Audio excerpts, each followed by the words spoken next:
one of the keys is remember where you came from, keep that shit in the front of your mind, and when shit goes bad and it goes sideways, a lot of shit does, you're getting booed out of the fucking building, or you're coming through this injury, or people are writing you off, oh, you guys ain't gonna fucking make it, you know, any of that shit. You gotta keep it in here. And it really has to, it should drive you.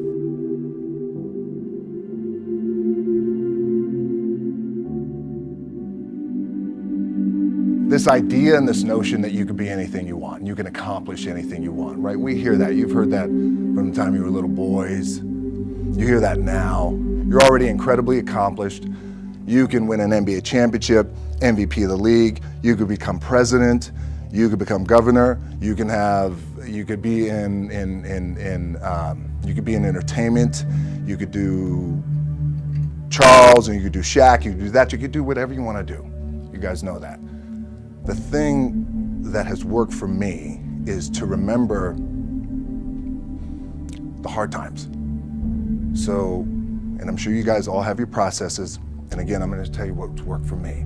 So before a big movie comes out, before, back in the days when I was wrestling with WWE, a WrestleMania match, anything big that would happen, I would always take a moment, and I just remind myself, all right, I was evicted when I was 14. We were kicked off the island. We couldn't live in Hawaii. Had no place to live. A lot of shit happened. Then when I moved to Nashville, I was arrested multiple times by the time I was 16 years old. I gotta remember that. If I were playing on this team, which my skills are, what's that term? Oh, the shits. So I never play. But before I lace up, before I get on the court, before I play in these big games, before I go to the Staples Center, where history is there, those are historic walls there at the Staples Center. I would remember that, and it allows me then to be present in the moment and understand, holy shit, the stuff I have around me right now, this is the shit that I dreamed of when I was a kid. I am here. I played for University of Miami, played for great teams. Warren Sapp, Ray Lewis, they were my teammates. They were balling. Warren Sapp was playing tight end that time. I was starting defensive tackle. Yeah. They moved him over to D-line. And he looked at me, he's like, yo, dude, I'm gonna take your spot. And I said, you ain't taking my fucking spot. He said, I'm gonna take your spot. I said, no, you ain't. We battled, and he took my spot. And you can imagine how that fucked with me, because there goes my opportunity.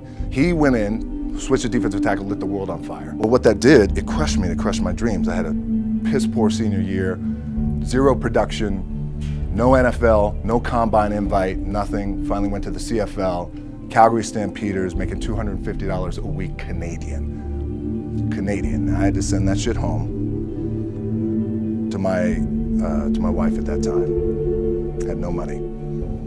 So I remember that. When I got cut from Canada, I had $7 in my pocket. And I always tell that story. So now my production company is $7, advertising agency is $7, everything is $7. So I always remember that. What helps me is to keep the hard times in the front of my mind, because it allows me to go into these big moments that I've worked my ass off, and you guys have worked your ass off. It allows me to go into these big moments with a different perspective.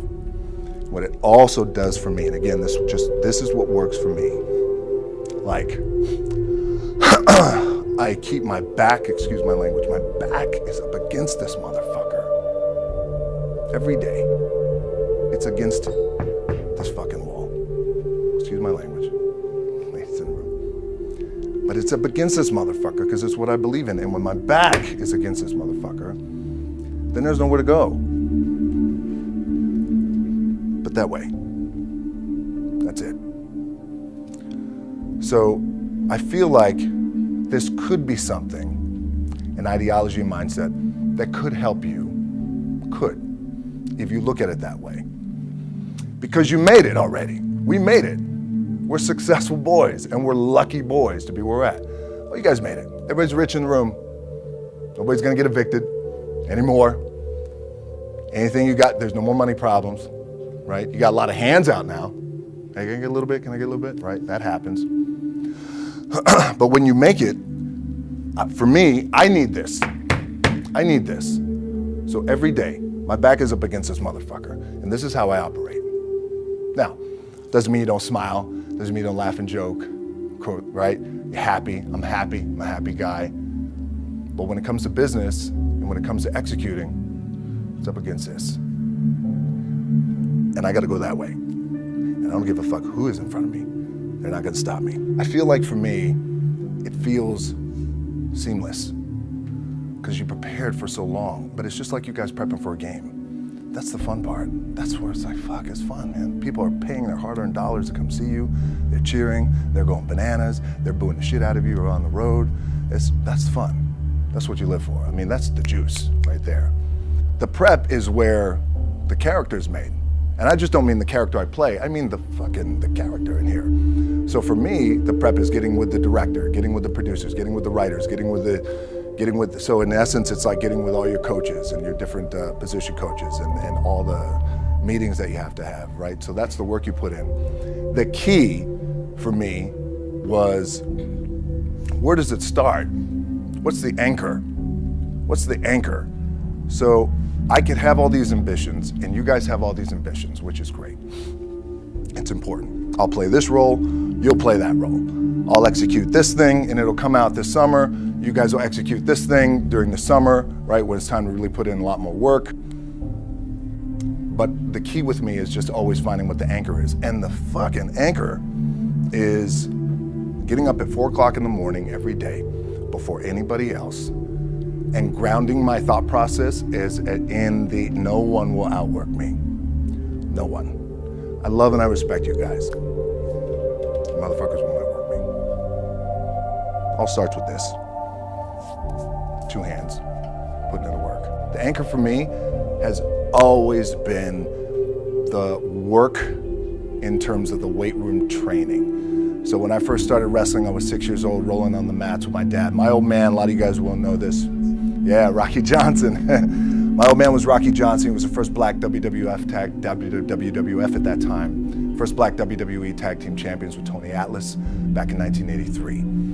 My uncles were wild Samoans. I come from a long line of pro wrestlers. But before the wrestling part happened, I was just in the gym putting in the work. At 6 years old, rolling around on the mats. And finally, when I could touch weights at 13, that's what I was doing. But the weight part for me and the gym part has always been, has to be the anchor. Look, at the end of the day, like again, it's the kind of stuff that I talked about at top is I have to hold on to my dad in his pickup truck came down 4 o'clock in the morning, picked me up in Miami from Tampa. We lived in a little shitty apartment in Tampa. He drove down in his little pickup truck to Miami to get me when I was cut from the CFL. I was driving up I-75. I don't know if you guys are from Florida, any of you guys, if you know, I-75 is like, especially down in Florida, Alligator Alley. I'll never forget it. It's 4 o'clock in the morning. And I thought, well, fuck. I leave home like you guys left home. I'm ready to tackle the world, to get after it, achieve my dreams and goals. Fucking crushed by 22, 23 years old. Now I gotta move back in with my mom and dad. I played on great teams though. Wait a second, this is not supposed to be my future. I'm supposed to be in the NFL right now. I'm supposed to be making a lot of coin and buying my parents shit, buying me shit, taking care of my wife, but it never happened. So I pulled out my wallet, I thought, well, let me see how much money I have. I opened it up, I had a 5, a 1, and change. I'm not fucking around, well, at least I rounded up to $7. But I thought, God, ain't this a bitch? I got $7 in my pocket. Where the fuck do I go now? What do I do? I can't go back to CFL, because the point comes where you hear that voice, big run's over. Like, you're done, right? So I heard that voice. So as Coach was saying, man, I hold on to that shit, I'm telling you.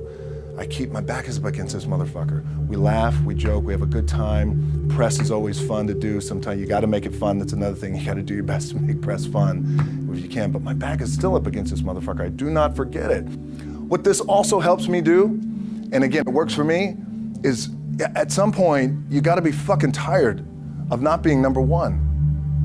You have to be, and you gotta fucking play angry, and I play angry. Now, I'm cool and calm with my approach, and when I step out on my field, which is a set, or, like, there's some, and you're always gonna have haters, and haters are like, well, God damn, man, how many movies are you gonna make, or how much shit are you gonna do? Like, you do a lot of shit. I say, yes, it's my ambition. Of course, why not? I could do it. Yeah, I love what I do.